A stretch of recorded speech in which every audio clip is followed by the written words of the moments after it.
आप सभी को जय श्री कृष्णा, राधे राधे। तो आज सुनाते हैं अचला या अपरा एकादशी की कथा।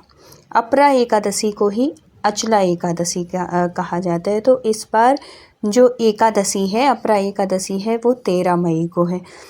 तो ये व्रत ज्येष्ठ कृष्ण पक्ष की एकादशी को रखा जाता है, जो अपार पुण्य और पापों से मुक्ति देने वाली मानी जाती है। ये एकादशी पद्म पुराण के अनुसार यह व्रत ब्रह्म हत्या, झूठ और निंदा जैसे महापापों का नाश करता है। यह व्रत भगवान विष्णु को समर्पित है, जो भक्त को विष्णु लोक प्रदान करता है। अपरा एकादशी की अब जान लेते हैं कथा।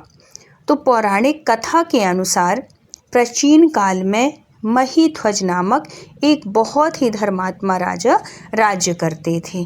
और ये अगर आप कथा सुन रहे हैं तो कमेंट में जय श्री कृष्णा, राधे राधे ज़रूर लिखिएगा। इससे भगवान की प्रसन्नता होती है, भगवान की प्रसन्नता के लिए और अपने कल्याण के लिए, क्योंकि हमारा लिखा गया एक नाम बहुत पुण्य देता है। हम जो बोलते हैं, बोलने से ज़्यादा लिखने का महत्व होता है। तो लिखिएगा ज़रूर और अपनों तक ज़रूर शेयर करिएगा। और एकादशी व्रत से पहले ये ज़रूर जान लीजिएगा, क्योंकि कोई भी व्रत हो ना, हम उससे पहले हमें वो जानकारी मिल जाती है, वो हम कथा सुन लेते हैं, तो उस हिसाब से फिर हम वैसा व्रत करते हैं और उसके महत्व को हम जानते हैं। तो अगर वीडियो अच्छी लगे, कहानी अच्छी लगे, तो प्लीज़ लाइक और कमेंट ज़रूर कर दिया करिए। तो पौराणिक कथा के अनुसार प्राचीन काल में महीध्वज नामक एक बहुत ही धर्मात्मा राजा थे। उनका छोटा भाई वज्रध्वज बड़ा ही अन्यायी और पापी था। वह अपने बड़े भाई से द्वेष करता था। एक रात वज्रध्वज, जो उनका छोटा भाई था, राजा महीध्वज की उन्होंने द्वेष करता था, जलता था, जलन थी कि ये इतने बड़े, इतनी महान, सब इनकी इतनी तारीफ करते थे। इस द्वेष की वजह से उन्होंने अपने बड़े भाई की, मतलब राजा की, हत्या कर दी और उनकी देह को एक जंगली पीपल के वृक्ष के नीचे गाड़ दिया।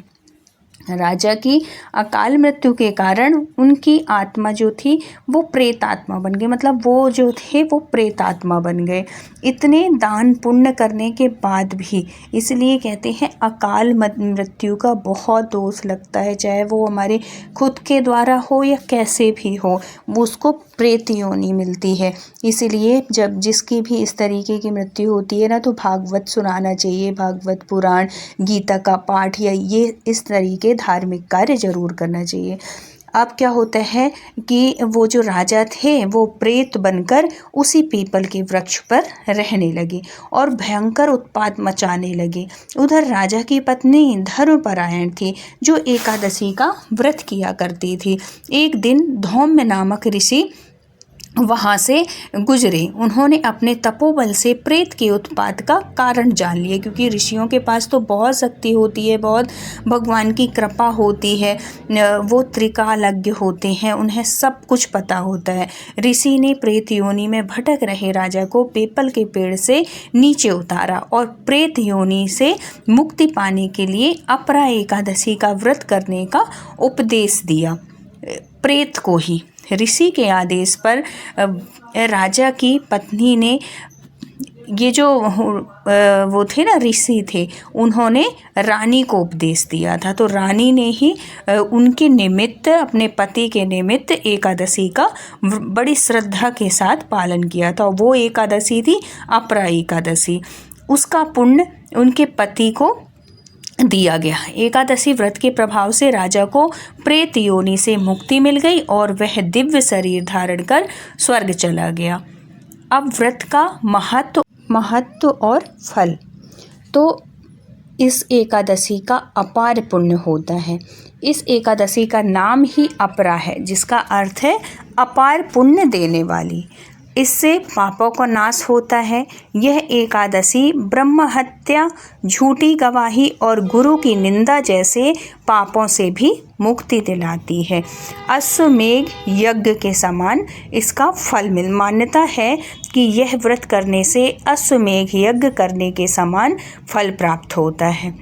और एक और मान्यता है कि यह व्रत प्रेत योनि से मुक्ति और मोक्ष प्रदान करने वाला माना जाता है। तो इतनी विशेष होती है ये अपरा एकादशी। आपके जीवन में जो भी पाप लगे हों, जो भी संकट हों, जो भी परेशानियां हों, इस एकादशी का हम अगर व्रत करते हैं या कथा सुनते हैं या श्रद्धा के साथ भगवान का नाम लेते हैं और अपने पापों से मुक्ति के लिए भगवान से प्रार्थना करते हैं, अपनी मनोकामना के लिए भगवान से प्रार्थना करते हैं, तो भगवान हमारी सारी मनोकामनाओं को पूर्ण करते हैं और हमारे पापों से हमको मुक्ति दिलाते हैं और हमें मोक्ष की प्राप्ति होती है। कोई भी किसी के निमित्त अगर आपके घर परिवार कोई भी रिश्तेदार में अकाल मृत्यु को प्राप्त हुआ हो, किसी के अनजानवश कुछ ऐसा हुआ हो, तो उसके निमित्त भी अगर हम ये कथा सुनाते हैं या उसके निमित्त अगर हम व्रत करते हैं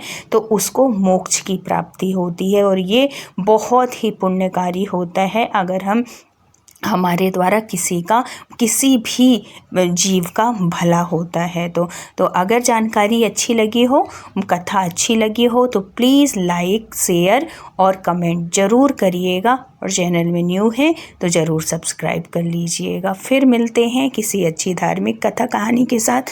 तब तक के लिए राधे राधे।